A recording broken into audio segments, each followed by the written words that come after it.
राष्ट्रीय गीत वंदे मातरम का अपमान करना या फिर उसके गाने में बाधा पैदा करना अब भारी पड़ेगा। 20 जुलाई से शुरू हो रहे संसद के मानसून सत्र में केंद्र सरकार ऐसा बिल लाने की तैयारी में है, जिसके तहत वंदे मातरम के गायन में बाधा डालने या उसका अपमान करने पर 3 साल तक की सजा हो सकती है। सरकार का तर्क है कि राष्ट्रीय गीत को भी वही सम्मान मिलना चाहिए जो राष्ट्रगान जन गण मन को प्राप्त है।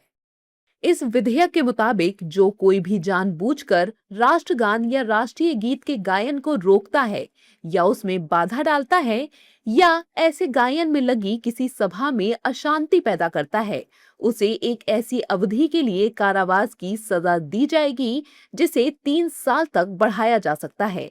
ये कैबिनेट में हाल में पारित किया गया है।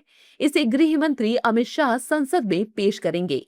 इससे पहले मोदी सरकार सभी सरकारी कार्यक्रमों में वंदे मातरम का गायन अनिवार्य कर चुकी है।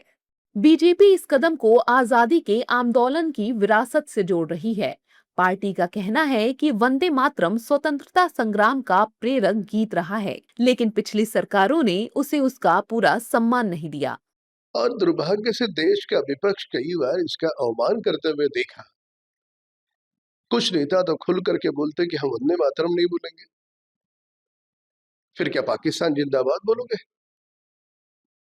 महाराष्ट्र की पवित्र भूमि पर तो हमने अगस्त 2022 को नियम बनाया कि कोई भी अफसर फोन जब उठाए तो फोन पे हेलो नहीं बोलेगा। हमें वो अंग्रेजों की विरासत नहीं चाहिए, हमें इस माँ भारती की विरासत चाहिए। वंदे मातरम पहले बोलेगा। देखिए, वंदे मातरम में जिस तरीके से कुछ विपक्ष की सरकार अभी भी वंदे मातरम के लिए मिनिस्ट्री ऑफ होम अफेयर्स के द्वारा जारी किए गए गाइडलाइंस का पालन नहीं कर रही, ये दुर्भाग्यपूर्ण है साहब।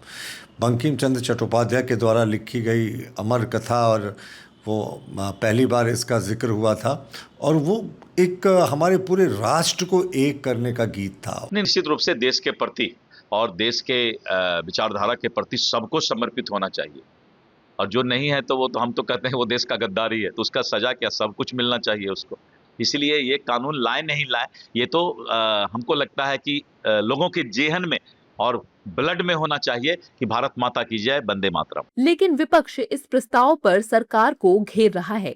कांग्रेस और सपा समेत कई विपक्षी दलों का कहना है कि सरकार असल मुद्दों से ध्यान भटकाने के लिए ये सब कर रही है। वंदे मातरम पर कौन ऐसा कमीना और निर्लज्ज हिंदुस्तानी होगा जो वंदे मातरम पर जो है बाधा डालेगा। वंदे मातरम पर बाधा डालने का तो कोई प्रयास हिंदुस्तानी कर ही नहीं सकता, और अगर कोई विदेशी है तो विदेशी के लिए हमारे पास पर्याप्त संख्या में कानून है। आज भारतीय जनता पार्टी के पास कुछ नहीं बचा है हिंदू मुसलमान करने के लिए, इसलिए वो इस तरीके के फिजूल के विधेयक ला रही है। उनका जो वंदे मातरम रहता है, जो आरएसएस के शाखाओं पर बोला जाता है, वो सबके लिए चाहिए। वे 4 या 5 जो स्टैंडर्ड है, वो सारी देव देवता की बातें हैं, वो उसमें लाने की कुछ जरूरत है, ऐसा मुझे लगता नहीं। ये देश वंदे मातरम का क्या मतलब है? सुजलाम सुफलाम मलय तलाम, ये सही माने में इस देश के बारे में बहुत अच्छी तरह से बातें की है।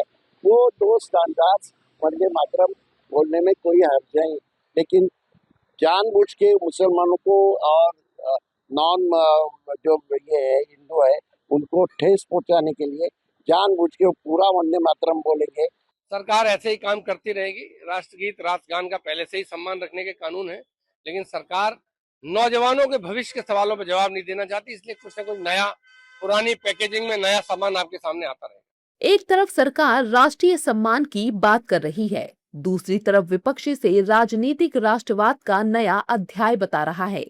लेकिन इतना तय है कि संसद में जब ये बिल आएगा तो बहस सिर्फ 3 साल की सजा पर नहीं होगी, बल्कि इस सवाल पर भी होगी कि राष्ट्रीय सम्मान की सीमा क्या है। देश दुनिया की हर बड़ी सटीक और भरोसेमंद खबर के लिए अभी विजिट करें हमारी वेबसाइट nowuttarpradesh.com और nownoida.com, क्योंकि यहां सिर्फ सुर्खियां नहीं बल्कि पूरी जानकारी मिलेगी।